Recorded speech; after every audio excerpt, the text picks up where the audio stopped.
The principle of highest and best use is one of the many appraisal principles appraisers use to determine fair market value for a property. This video discusses highest and best use, its criteria, real estate appraisal, and what you need to know come exam day. Hello everybody, it's Zach here from realestatelicensewizard.com. Today we're talking about the principle of highest and best use. So what is this principle? Well, the principle of highest and best use is the concept that finding the best use of real estate would create its greatest net return. This appraisal principle is designed to ask a simple yet complex question.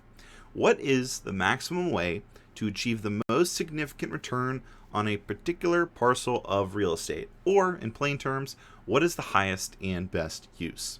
So highest and best use of property is the use of a property that would create the greatest net return over time. Sometimes highest and best use is referred to on the real estate exam as the greatest net return. Don't be concerned if you see this. Highest and best use and greatest net return can be used interchangeably.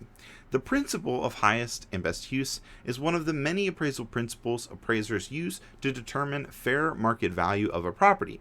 Using the highest and best use principle, location, comparable, trends, and more, appraisers can accurately determine a fair price for properties. So let's do an example. What's an example of highest and best use? Well, let's say you owned a vacant lot in a residential neighborhood.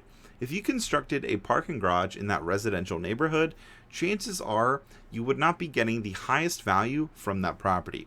Instead, building a house would be a safer bet and thus would be the highest and best use. So now this comes up all the time in commercial real estate, so it's super important for real estate investors and things like that.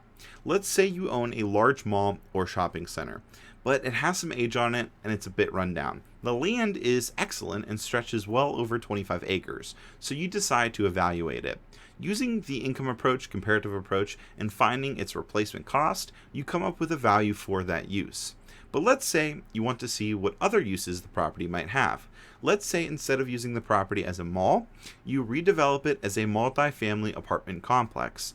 And as it turns out, if the zoning allows it, a multi-family apartment complex would have a higher and better use than the mall. Boom, there you go. You just use the highest and best use principle to make that decision. Now, obviously, those are some simplified examples. So how does it actually work? Well, 4 criteria exist to determine a property's highest and best use. Appraisers must ask themselves these 4 questions. I'm going to throw them on the screen for you. So 1, is it physically possible? 2, is it legally permissible? 3, is it financially feasible? And 4, is it maximally productive? So let's break those down real fast. 1, it would be fantastic to own an airport in your backyard. That way, instead of waiting for hours at the airport, you could hop on a plane within minutes. Unfortunately, with only a few acres, that wouldn't be physically possible. Appraisers must consider physical attributes when exploring the highest and best use. So again, that's number 1, that's physically possible or physical possibility. 2 is legally possible. Remember earlier, a little bit ago, when I said if the zoning allows it? Well, it's true that appraisers must factor in zoning, laws, land use controls, government regulations, and more to determine its highest and best use. A Starbucks in a residential neighborhood might do well, but if the zoning laws don't allow it, then using the property to sell mocha frappuccinos is not the way to go. Next is financially feasible or feasibility. Often, if it yields the greatest net return, it has to be financially feasible. If there's no way to net a return, it won't be possible and thus not the highest and best use. Makes sense?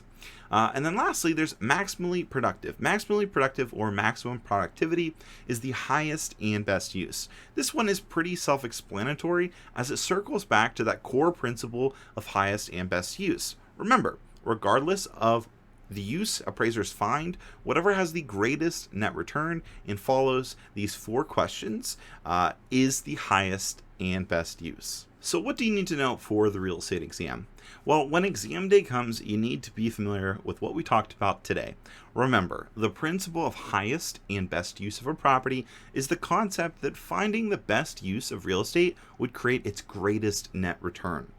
Understand that, and of course the 4 criteria that exist to determine a property's highest and best use, and you'll be good to go come exam day. Still need help with real estate valuation and appraisal? Click the video here for more, and like always, make today magical. See you guys next time.